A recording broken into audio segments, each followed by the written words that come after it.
ካምሲ ለባሏ ከፍተኛ ፍቅርና እንክብካቤ የምትሰጥ ምርጥ ሴት ሆና ትዳሯን እየመራች ሲሆን በአንድ ወቅት ባለቤቷ ለሥራ ስብሰባ ብሎ ወደ ሌላ ከተማ ሲሄድ ፍቅሯን ለማደስና ሰርፕራይዝ በማድረግ ባለቤቷን ልታስፈነድቀው በማሰብ ለማንም ሳትናገር ወዳረፈበት ከተማና ሆቴል ትሄዳለች። እዚያም እንደደረሰች የምግብ ቦርሳዋንና የስጦታ ዕቃዋን ይዛ ፈገግ ብላ የክፍሉን በር በለስላሳው እያንኳኳች በፍቅርና በተስፋ ተሞልታ እየጠበቀች ሳለ ግን የሆነ ነገር አስቆማት። በክፍሉ ውስጥ የሴት ድምፅ፣ ፈገግታና መሳሳም ሰማችና የራሷ ፈገግታ ቀስ በቀስ ጠፋ። ግራ ተጋብታ ጆሮዋን በሩ ላይ ለጥፋ ስታዳምጥ ሳቁና ፈገግታው እንዲሁም የሴቷ ድምፅ በግልጽ እየተሰማት ሲመጣ ካምሲ ሰውነቷን አንዳች ነገር ሲወራትና የቆመችበት መሬት ሲከዳት ተሰማት። ቀጥሎ የወሰደችው እርምጃ ታዲያ እጅግ አስገራሚና ሁሉንም ሰው ያነጋገረ ሆኖ አልፏል። ቻናላችንን ሰብስክራይብ በማድረግ የደውሏን ምልክት በመጫን በየቀኑ የምንለቃቸውን አዝናኝና አስገራሚ ቪዲዮዎችን መመልከት ትችላላችሁ። ወደ ዛሬ ቪዲዮ አለፍኩ። ካምሲ የተባለች ወጣት በፍቅር ለወደቀችለትና በኋላም ባሏ ለሆነው ሰው ሙሉ ልቧን ሰጥታ የምትወደው ምርጥ ሚስት ስትሆን ሁሉ ነገሯን ለሰጠችው ባሏ የምትከፍለው መስዋዕትነት በዙሪያዋ ያሉትንም ሁሉ ያስገርም ነበር። እናም በዚሁ ምርጥ ሚስትነቷ ለ5 ዓመታት ያህል ምንም ያልቀዘቀዘ እንክብካቤና ፍቅር ለባሏ ቺኬ ሰጥተዋለች። የተዋጣላት ምግብ አዘጋጅ የሆነችው ካምሲ በዚህ ጠዋትም ኩሽናዋ ውስጥ ቆማ እጅግ ተወዳጅ ምግብ ስትሰራ አሪፍ ሽታው ክፍሉን በሙሉ ሲሞላው አንድ ማንኪያ ቀመሰችና ፈገግ ብላ ይህ ፍጹም ነው፣ ልክ ቺኬ እንደሚወደው አይነት አለች። የዚህ አይነት ማዕድ ከተጋቡ በኋላ ለመጀመሪያ ጊዜ በሰራችለት ጊዜ 2 ሳህን ሙሉ ጨርሷል። ሚስቴ በጣፋጭ ልትገድለኝ ትፈልጋለች ብሎ በወቅቱ ቀልዶ ነበር። እናም እነዚህ ጥንዶች ለመተያየት እንኳን የሚነፋፈቁ ጥሩ የፍቅር ጊዜያትን የሚያሳልፉ ለሰዓታት ስለ ህልማቸው የሚነጋገሩ ፈገግታው ፈገግ ሲያደርጋት እሱም ወደ ቤት ሲመጣና ሲያያት ያስደስተው ነበር። ግን በቅርቡ የሆነ ነገር ተለውጦ ቺኬ ጸጥ ያለ ብቻውን በሐሳብና በስልክ ላይ የሚያሳልፍ ሰው ሆኖ አንዳንድ ጊዜ መልእክቶችን እያየ ይስቅና ካምሲ ያሳቀውን ነገር ከመጠየቋ በፊት ማያ ገጹን ይቆልፋል። ያም ሆኖ ካምሲ በደረቷ ውስጥ ያለውን ስሜት ችላ ለማለት የተቻላትን ሁሉ እየሞከረች ሁልጊዜ ለራሷ ምናልባት ውጥረት ላይ ሆኖ አሊያም የሥራ ችግር ገጥሞት ይሆናል፣ የበለጠ ልደግፈው ይገባል እያለች ትናገር ነበር። ለ1 ሳምንት ያህል ቺኬ ለትልቅ የንግድ ስብሰባ ወደ አቡጃ እንደሚጓዝና ይህ ጉዞ ሕይወታቸውን ስለሚለውጠው እባክሽ ጸልይ ብሎ ደጋግሞ ስለነገራት ካምሲም እጆቿን ይዛ ደህና ይሆናል፣ በሁሉም ነገር ከጎን ነኝ ብላው ዕለቱ ሲደርስ ተሰነባብተው ቺኬ ወደ አቡጃ በረረ።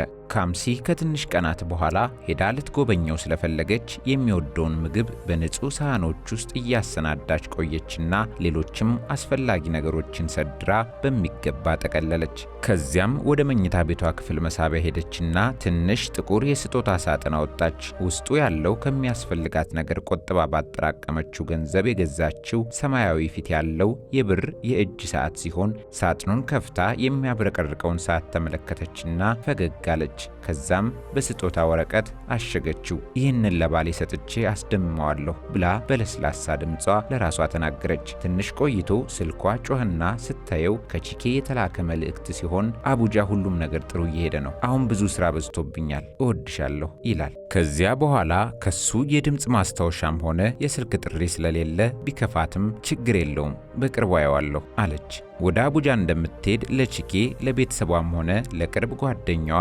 አልተናገረችም። እቅዷ በድንገት ሰርፕራይዝ ማድረግና አስደስተው ስሜቱን ማየት ነበር። በነጋታው ከሰዓት በኋላ የምግብ ቦርሳዋንና የስጦታ ዕቃዋን ይዛ አየር ማረፊያው ላይ ደርሳ በመጠባበቂያ ወንበር ላይ ተቀምጣ ሳለ ከአጠገቧ የነበረች አንዲት ሴት የካምሲን ፊት አስተዋለችና በጣም ደስተኛ ትመስያለሽ፣ ልዩ የሆነ ሰው ለማየት እየሄድሽ ነው ብላ ጠየቀቻት። ካምሲ በአፍረት እየሳቀች አዎ ባለቤቴ ላስደንቀው ፈልጋለሁ፣ ኦ ያ ምርጥ ነገር ነው፣ መልካሙን ሁሉ እመኝልሻለሁ አለች ሴትየዋ ሞቅ ባለ ስሜት። በጣም አመሰግናለሁ አለች ካምሲ።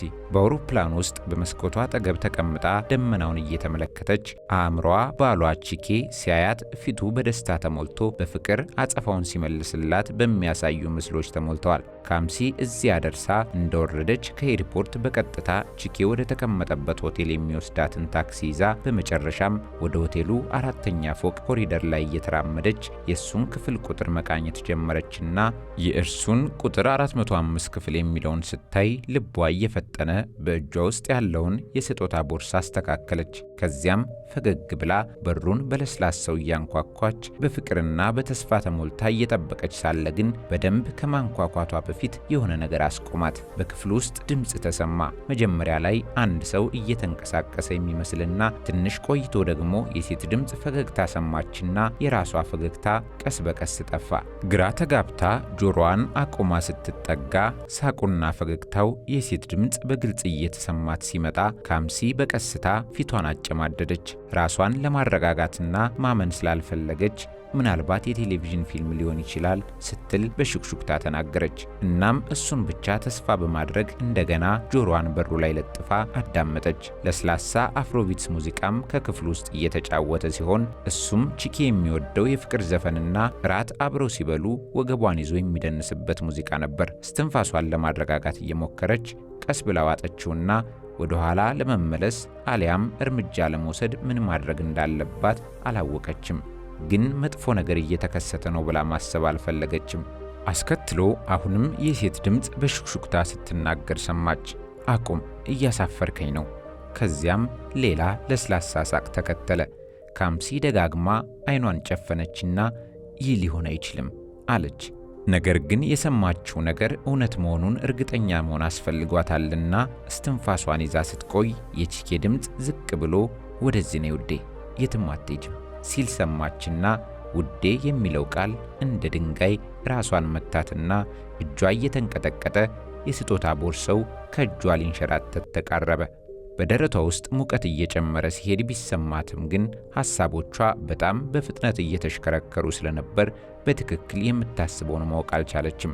ለራሷ በሹክሹክታ ተናገረች። ምናልባት እሱ ላይሆን ይችላል፣ ቲቪ እያየ ሊሆን ይችላል፣ የሆቴል ሰራተኛዋ ልትሆን ትችላለች፣ ክፍል ተሳስቼ ይሆናል አለች። ሌላ ድምፅ ደግሞ ሲሰማ ድምፁን ታውቀው ስለነበር ይበልጥ ግራ ተጋብታ ለመተንፈስ ብትሞክርም ደረቷ ተጣብቆ እጆቿ ቀዝቃዛ ሆኑ። ቀጥሎ ምን ማድረግ እንዳለባት እርግጠኛ ስላልሆነች ትንሽ እርምጃ ወደ ኋላ ለመመለስ ስትሞክር ውስጥ ያለችው ሴት ስሙን በእርጋታ በሹክሹክታ ጠራች። ቺኪ ምን እያደረክ ነው ብላ ቀጥሎም ሳቅ ሰማችና ምግቡን ልትጥል ተቃርባ አይኖቿን በጥብቅ ጨፈነችና እንባዎቿ ሽፋሽፍቶቿን ሞሉት። ግን እንዳይወድቁ አስገደደቻቸው። በዚህ ቅጽበት ቺኬ ቃላቶቹ ግልጽ የሆኑ ንግግሮችን ሲያወራ ሰማችው። በሚቀጥለው ሳምንት ናይጄሪያን ለቀን እንሄዳለን፣ ስለ ሚስቴ አትጨነቂ፣ በቅርቡ ፈታታለሁ ይላል። የካምሲ አይኖች በሰፊው ተከፈቱ። ያ አረፍተ ነገር እንደ ቢላዋ ደረቷ ላይ ሲሰካ እየተሰማት ወደ ኋላ ተሰናክላ ተቃራኒው ግድግዳ ላይ ተደገፈች። ደነገጠች፣ ቀዘቀዘች፣ ተሰበረች። መንቀሳቀስ አልቻለችም። ባዶነት ተሰምቷት አንድ ነገር ለማለት አፏ ቢከፈትም ግን ምንም ድምፅ አልወጣም። መሬት ላይ ተዘረፈጠችና ምንድን ነው ያለው ብላ ከንፈሮቿ እየተንቀጠቀጡ አይኖቿን እንደገና ጨፈነችና እንባዎቿ በዝምታ በጉንጮቿ ላይ ወረዱ። ከጥቂት ሰከንዶች በኋላ ፊቷን ጠራርጋ ትንሽ ትንፋሽ ወስዳ ለመቆም ሞከረች። ለምን ከሌላ ሴት ጋር ሆነ? ለምን ለመሸሽ አቀደ? ይህን ሲያደርግ ለምን ያህል ጊዜ ነው? እኔን የሚርቀው ለዚህ ነበር? ለሚሉት ጥያቄዎች አእምሮዋ መልስ ለማግኘት እየጮኸ ነበር። ጆሮዋን እንደገና በበሩ ላይ አስደግፋ ስትሰማ የመሳሳም ድምፅ፣ ለስላሳ ሹክሹክታና ሳቅ ሰማችና እንባዋ እንደገና ወርዶ በሆቴሉ ምንጣፍ ላይ አረፈ። ከዚያም በውስጧ ሌላ ድምፅ በሹክሹክታ እውነቱን ማረጋገጥና ማወቅ አለብሽ፣ ምን እየተከናወነ እንዳለ ማየት አለብሽ ሲላት የበሩን እጀታ ቀስ ብላ ተመለከተችና ደግማ መነታች። በድጋሜ እጇ ወደ እጀታው ሲንቀሳቀስ ከበሩ ጀርባ ያሉት ሹክሹክታና የመሳሳም ድምጾች በለስላሳ ሳቅ ታጅበው የቀጠሉ ሲሆን ይህን ማመን አልችልም። ቺኪ ለምን ይህን ልታደርግ ቻልክ? አለችና ለራሷ ምናልባት የምታምነው ሰው ከሌላ ሴት ጋር በሆቴል ክፍል ውስጥ ለምን እንደተገኘ መረዳት አስፈላጊ ስለሚሆን እርምጃዋን ቀጥላ እጀታውን በጣም በዝግታ ስትገፋው በሚገርም ሁኔታ በሩ አልተቆለፈም። በጣም በትንሹ በራሱ ተከፈተና በአይኗ በብረቱ ባየችው ነገር የተነሳ ልቧ ከደረቷ ሊወጣ ተቃርቦ መሮጥ ፈለገች፣ መጮህ ፈለገች። ቺኬ በአልጋው ላይ አንዲት ሴትን በጣም በቅርበት አቅፎ ነበር። ሁለቱም አላዩአትም። ነገር ግን በድጋሜ ከባሏ ጋር የምትማግጠው ሴት ይባስ ብሎ በአንድ ወቅት ብዙውን መልካም ነገሯንና ሚስጥሯን የምትጋራት የቅርብ ጓደኛዋ ሞራ መሆኗን ስታውቅ ደግሞ ልቧ ክፉኛ እንደገና ተሰበረ። የካምሲ እይታ በአዲስ እንባ እየደበዘዘ መጥቶ ሞራ አንቺ ነሽ ስትል በሹክሹክታ ተናገረች። አሁንም የሚለዋወጡትን የፍቅር ቃላትና የድሪያ ድምፅ እየሰማች ያለችው ካምሲ ዙሪያዋ ያለው ነገር ሊዞርባት ሲል እንደምንም ራሷን ለማረጋጋት እየሞከረች ከጎኗ ያለውን ግድግዳ ያዘች። ከዚያም አንድ ሐሳብ በደመ ነፍስ ብልጭ አለላትና እጇን ቀስ ብላ ወደ ቦርሳዋ ዘረጋችና ስልኳን አውጥታ ካሜራዋን በሚንቀጠቀጡ ጣቶቿ ከፍታው ማረጋገጫ ያስፈልጋል፣ እውነቱን ማወቅ አለብህ አለችና ሪከርድ ማድረጊያውን ተጫነች። በስልኳ ስክሪን ላይ የምታየው የባሏና ጓደኛዋ ክህደት ይበልጥ እውነተኛና የበለጠ ጨካኝ ሆኖ ትዳሯ ከፊት ለፊቷ ሲቃጠል የማየት ያህል ተሰማት። ያለ እፍረት የሚሳሳሙበት ሂደት ቀጥሎ በመሃል ሞራ ጮክ ብላ እየሳቀች ታዲያ መቼ ነው የምትተዋት ስትለው ጂኬ ፈገግ ብሎ በቅርቡ፣ በጣም በቅርቡ፣ ምናልባት ከወር በፊት አላት። በሚቀጥለው ሳምንት ናይጄሪያን ከኔ ጋር ለቀህ ለመሄድ በእርግጠኝነት ወስነሃል ስትል ጠየቀችው። ጂኬ ያለምንም ማመንታት አዎ፣ እኔና አንቺ አዲስ ሕይወት እንጀምራለን፣ እሷን እንርሳት ሲል ካምሲ መላ ሰውነቷ እየተንቀጠቀጠ እንባዋ አሁንም በፊቷ ላይ በነፃነት ይንጠባጠብ ይዞ እጇን በደረቷ ላይ በመጫን ራሷን ለማረጋጋት በቀስታ ተነፈሰችና ዝም ብላ ቆመች። በመጨረሻም ቀረጻውን አቆመች።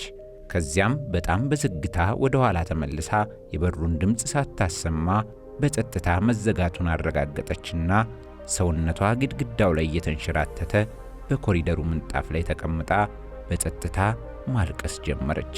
በፍቅር የሰራችውን ምግብና የስጦታ እሽጉን ለረጅም ጊዜ ትኩር ብላ ያየችው በደስታ ያቀደችው አስገራሚ ነገር አሁን ዋጋ ቢስ፣ ትርጉም የለሽ፣ እንዲያውም ሕመም የፈጠረባት ሆነባት። ለራሷ በሹክሹክታ አሁን ወደ ውስጥ መግባትና እነሱን መጋፈጥ አልችልም፣ መሄድና ስለ ነገሩ ማሰብ አለብኝ ብላ በግድ ተነሳችና ወደ በሩ ዞራ ሁሉንም ነገር ራስ አጠፋው አለችና በጸጥታ በመሄድ የራሷ የሆቴል ክፍል እስክትደርስ ድረስ ምንም አልተነፈሰችም። እዚያ ስትገባም በሩን ከኋላዋ ዘግታ ቆለፈችውና ለጥቂት ሰከንዶች መንቀሳቀስ፣ በደንብ መተንፈስና ቀጥ ብላ ማሰብ እንኳን ሳትችል መላ ሰውነቷ ደካማ ሆኖ ተሰማት። ለባሏ ያመጣችለትን ቦርሳ ቀስ ብላ ወደ ወለሉ ጣለችውና እንባ በጸጥታ እንደ ጅረት ፊቷ ላይ እየፈሰሰ እጆቿን በእግሮቿ ላይ ተመጠመችና ፊቷን በጉልበቶቿ መሃል ቀብራ ድምጿ የተሰበረ ሆነ። ለምን እኔን እንዲህ ታደርገኛለች? ምን ስህተት ሰርቻለሁ? ስትል በሹክሹክታ እየተናገረች እያንዳንዱን የክህደት ሳቅ፣ መሳሳም እያሰበች እንደ አዲስ ተሰማት። ነገር ግን ቀስ በቀስ የውስጧ ጩኸት መነሳት አለብሽ በሚል ሲያቃጭልባት ጭንቅላቷን ከጉልበቶቿ ቀስ ብላ ነሳች። ፊቷን በእጇ ጀርባ ጠረገችና ከዚያም ቦርሳዋን ከፍታ ስልኳን አውጥታ እየዘገነናት ስክሪኑን ከፍታ የቀረጸችውን ቪዲዮ ከፈተችና እውነቱን መጋፈጥ ፈለገች። ቪዲዮው እስኪያልቅ ድረስ አይኖቿን ስክሪኑ ላይ አቆየችና ሲያልቅ ስልኩን አልጋው ላይ አድርጋ በሹክሹክታ ይህ እውነት ነው፣ ይህ ህልም አይደለም አለች። እውነቱን አሁን አግኝቼዋለሁና ቀጥሎ ምን ማድረግ እንዳለብኝ መወሰን ይገባኛል። ቀዝቃዛ መረጋጋት በደረቷ ውስጥ መሰራጨት ጀመረ። ከአንተ ጋር አልዋጋም፣ አልጮህም፣ አልለምንህም፣ እንድታጠፋኝም እድል አልሰጥህም አለችና ቀስ ብላ በክፍሉ ጥግ ላይ ወዳለው ትንሽ ወንበር ላይ ተቀምጣ ስልኳን ከጎኗ አድርጋ ከዚያም የሆቴሉን ማስታወሻ ደብተርና ብዕር አንስታ ላፕቶፑንም ከፍታ ጠረጴዛው ላይ አስቀመጠችውና ይህ የጠበቅኩት ምሽት አይደለም፣ ግን አዲስ ሰው የምሆንበት ዕለት ነው ብላ የኢሜል መተግበሪያዋን ከፍታ በጥንቃቄ እንደምን አደራችሁ፣ ነገ የሥራ ስብሰባ ከመድረሱ በፊት ይህንን ማየት እንዳለባችሁ አምናለሁ ብላ ጻፈችና የቀረጸችውን ቪዲዮ አያይዛ ሳትልከው ድራፍት ላይ አስቀምጣ ሁሉም ሰው እዚያ በሚሆንበት ጊዜና በጣም በሚጎዳበት ሰዓት ነው መላክ ያለበት አለችና ወንበሩ ላይ ተደግፋ ለተወሰነ ጊዜ አይኖቿን ጨፈነች። ትንሽ ቆይታ ለቺኪ ያዘጋጀችውን ቦርሳ ድጋሚ አየችና ይህ አይገባውም ብላ ገፋችውና እውነትን ከተቀበሉ በኋላ የሚመጣው አይነት መረጋጋት ራሷን አረጋጋች። ወደ መስታወቱ ተጠጋችና ያበጡና የቀሉ አይኖቿን እያየች ቺኬ ለስላሳና በቀላሉ የምሰበር እንደሆንኩ ታስባለህ? አልቅሼ ብቻ ዝም እንደምል ታስባለህ አይደል? ብላ ጭንቅላቷን ቀስ ብላ ነቀነቀች። የቺኬ ኩባንያ አብዛኛውን ጊዜ ጠዋት ላይ ለሚደረጉ ግምገማዎችና ለስብሰባ የሚቀመጡበትን ሰዓት ስለምታውቅ የስልኳን አላርም በዚያ ሞላችና ኢሜሉን ቀደም ብላ ለመላክ አቅዳ አዘጋጀችው። ስልኳን ከትራሷ አጠገብ አድርጋ መብራቶቹን አጠፋፍታ ከአልጋው አጠገብ ካለው መብራት የሚመጣውን ለስላሳ ብርሃን ብቻ አስቀርታ በቀስታ ተኛችና በዓይኖቿ ጣሪያውን እያነበበች በሐሳብ ነጉዳ በዚያው አንቀላፋች። የሞላችው ሰዓት አላርሙ ሲጮህ በፍጥነት ተነሳችና ወደ መታጠቢያ ቤት ሄዳ ቀዝቃዛ ውሃ ቆዳዋን አስነክታ በመስታወት ውስጥ ምስሏን ስትመለከት ዓይኖቿ ትንሽ ያበጡ ቢሆንም ምንም ግራ መጋባት አልነበረባትም።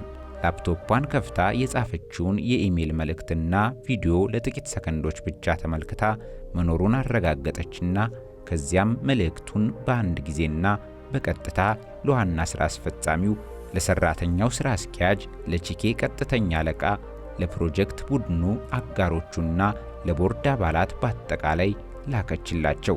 ቀጥላም ቀስ ብላ ተነስታ ዕቃዎቿን አሸገችና ላፕቶፑን በቦርሳዋ ውስጥ አስቀምጣ አልጋዋ ላይ እንደገና አረፋለችና ከደቂቃዎች በኋላ ሁሉም የሥራ ኃላፊዎች ከካምሲ የተላከላቸውን ኢሜል እየከፈቱ መመልከት መጀመራቸውን ስታይ አሁን በኩባንያው የስብሰባ ክፍል ውስጥ የሚታየውን ሁኔታ በዓይነ ሕሊናዋ መቅረጽ የጀመረችው ካምሲ በረጅሙ ተነፈሰችና ተደላድላ ተቀመጠች። ወዲህ ደግሞ ቺኬ በሥራ ሰዓቱ በትንሽ ፈገግ እያለና ኮራ ብሎ ላፕቶፕና ፋይሎችን ይዞ ወደ ኮንፈረንስ ክፍሉ ለሁሉም ሰላምታ እየሰጠ ገባ። ነገር ግን ሁሉም ሰው እንደ በፊቱ ፈገግ እያሉ አጸፋውን ከመመለስ ይልቅ ክፍሉ ሙሉ በሙሉ ጸጥ ያለ ስለሆነበት ቺኬ መራመድ አቁምና ፈገግታውን ገታ አድርጎ ግራ እየተጋባ እያለ አለቃው በቀዝቃዛ ድምፅ ከሷ አጠገብ ባለው ወንበር ላይ እንዲቀመጥ በእጆቹ ሲጋብዘው ምን ነው ሰላም አይደለም እንዴ አለቃ አለና በፍርሃት ተውጦ ቁጭ አለ። አስከትሎም አለቃው በትልቁ ስክሪን ላይ ከካምሲ የተላከለትን ቪዲዮ ሲከፍተው የቺኬ ቅሌት አፍጥጦ መታየት ሲጀምር ቺኬ እንደ በረዶ ሰውነቱ እየቀዘቀዘ መጥቶ አይኖቹ ተጎልጉለው ሊወጡ ደርሰው ማመን አልቻለም።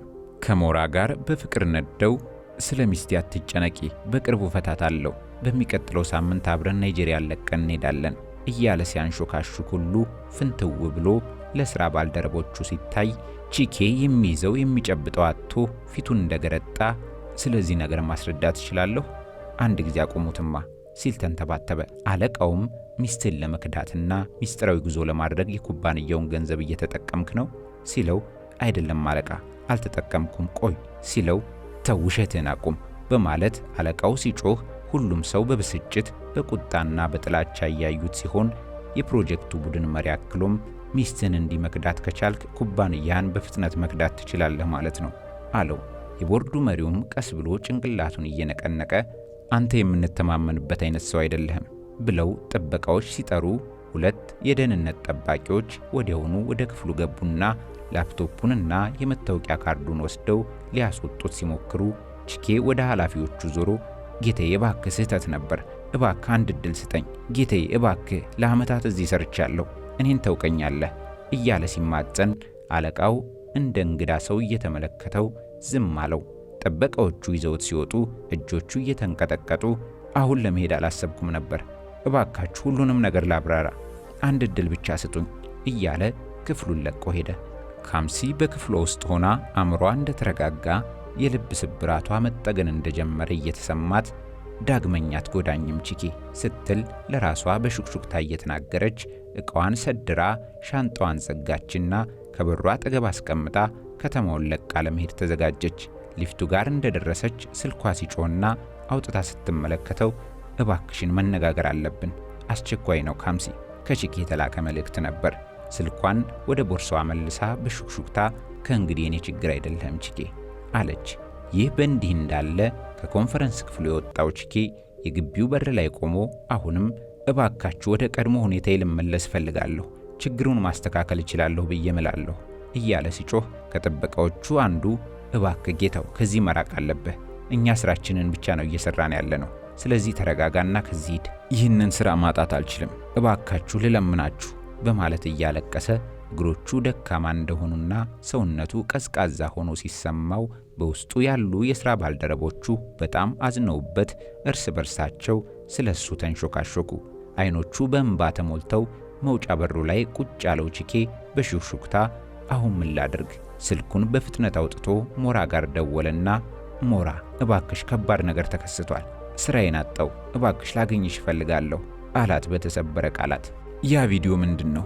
ሚስት ላለቃ የላከችለት። እኔም ችግር ውስጥ ነኝ፣ ስራዬ አደጋ ላይ ነው። ይህንን አሳፋሪ ድርጊት ይዘሽ ከኛ ጋር አትቀጥይም አሉኝ። ሕይወቴን አበላሸኸው ብላ ጮኸችና ሞራም ማልቀስ ጀመረች። ሞራ በጣም አዝናለሁ ሲላት በቁጣ እየተንቀጠቀጠች ከዚህ በኋላ ትደውልልኝ፣ እንደገና አንተን ማየት አልፈልግም፣ ይሄ ራስ ጥፋት ነው አለችው። እባክሽ እንደዚህ አታውሪ ሞራ እያላት ስልኩን ዘጋችበት። ይህን ጊዜ ቺኬ በስልክ ስክሪኑ ላይ አፍጥጦ ቀጣይ ምን ማድረግ እንዳለበት ሳያውቅ ለራሱ ያልገባውን ነገር እያጉረመረመ ቆየ። ካምሲ ታክሲ እየጠበቀች ሳለ እኔ ነኝ፣ እባክሽን አናግሪኝ ካምሲ፣ ስራዬን አጣሁ፣ ከስራ አባረሩኝ፣ እባክሽ መልሽልኝ የሚል የቺኬ መልእክት በተደጋጋሚ ቢደርሳትም እሷም ደጋግማ ሰረዘችውና ዝም አለች። እናም ቺኬ ከኩባንያው አጥር ውጪ ጭንቅላቱን በእጁ ይዞ ሚስቴን አጣሁ፣ ስራዬን አጣሁ፣ ሁሉንም ነገር አጣሁ እያለ አይኖቹ ቀይ እስኪሆኑ ድረስ እንደ ሕፃን ልጅ አለቀሰ። በነጋታው ጠዋት ላይ ቺኬ ካምሲ እባክሽን ማውራት አለብን፣ ስህተት ሰርቻለሁ፣ ይቅርታ ጠይቃለሁ፣ ይቅርታ አድርጊልኝ እያለ ደጋግሞ መልእክት ቢልክም እሷ ግን አሁንም መልስ አልሰጠችውም።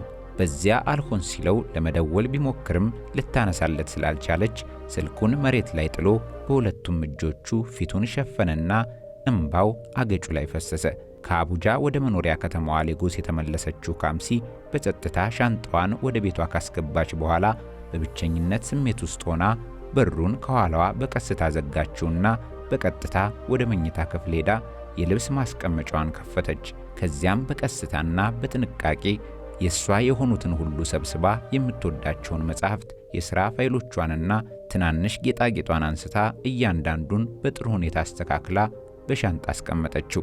ቺኬ አሁንም የተወሰኑ መልእክቶችን ከላከ በኋላ እባክሽን በሩን ክፈቹ፣ ቤት መጥቻለሁ የሚለውን ጽሑፍ ስታይ ካምሲ ለተወሰነ ጊዜ ቆም ብላ ልቧ መደንገጥ ጀመረ። ፈጠን ብላ ዕቃዎቿን ማሸግ ቀጠለችና የምትፈልገውን ሁሉ መያዟን አረጋግጣ ስትጨርስ ወደ ሳሎን ሄደችና ለቺኬ ስጦታ ብላ የገዛችለትን የእጅ ሰዓትና ምግቡም ቀዝቃዛና ደረቅ ቢሆንም እንኳ በግልጽ በሚታይ ቦታ በመመገቢያ ጠረጴዛው መሃል ላይ አስቀመጠችው። እላዩ ላይም የፍቺ ደብዳቤ የያዘ ነጭ ትልቅ ፖስታ አስቀመጠችበትና ለመውጣት ስትዘጋጅ በር እያንኳኳ እየለመንኩሽ ነው፣ እባክሽ በሩን ክፈቹ ካምሲ እያለ ቺኬ መጮህ ጀመረ።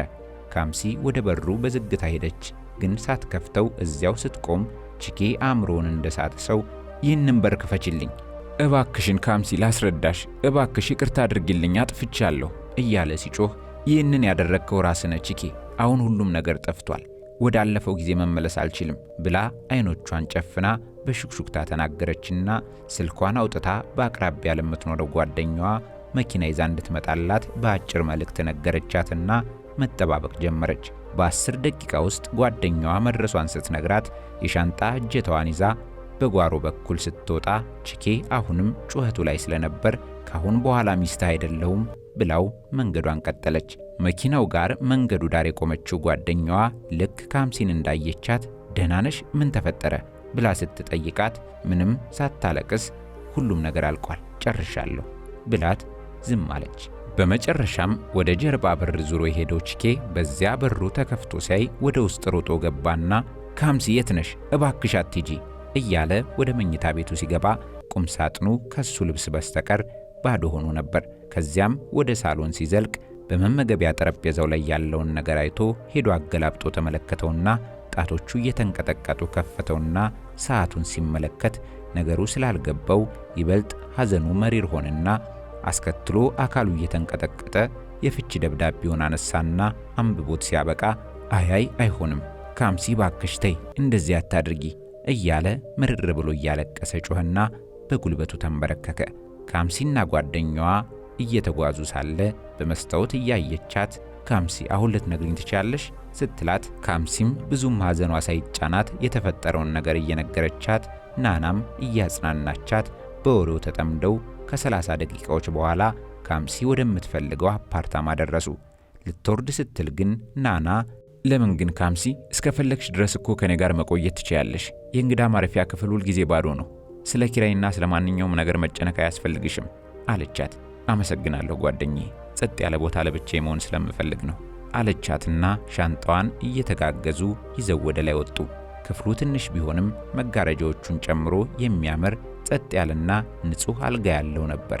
ናና የምትፈልገው ነገር ካለ እንድትደውልላት ነግራት ስትሄድ ካምሲ አልጋው ላይ ተቀመጠችና ከችግሩ በኋላ ለመጀመሪያ ጊዜ በረጅሙ በጥልቀት ተነፈሰችና ደህና እንደሆነች ተሰማት። ክስተቱ በጣም ከባድ ሆኖ ተሰምቷት የነበረ ቢሆንም ግን አሁን ቀስ በቀስ ውስጧ መረጋጋት እየተሰማት በሹክሹክታ ነፃ ነኝ አለች። ቀስ ብላ አልጋው ላይ ተኛችና ልክ አይኖቿን እንደጨፈነች ስልኩ ሲጮህ ብድግ ብትልም ማን እንደሆነ ታውቃለች። ቺኬ ሲሆን የት ነሽ? እንደዚህ አትተይኝ እባክሽ፣ ወደ ቤት ነይ፣ ይቅርታ አድርጊልኝ፣ እንደዚህ መኖር አልችልም፣ ሕይወቴ ወድሟል የሚል መልእክት ጽፎላታል።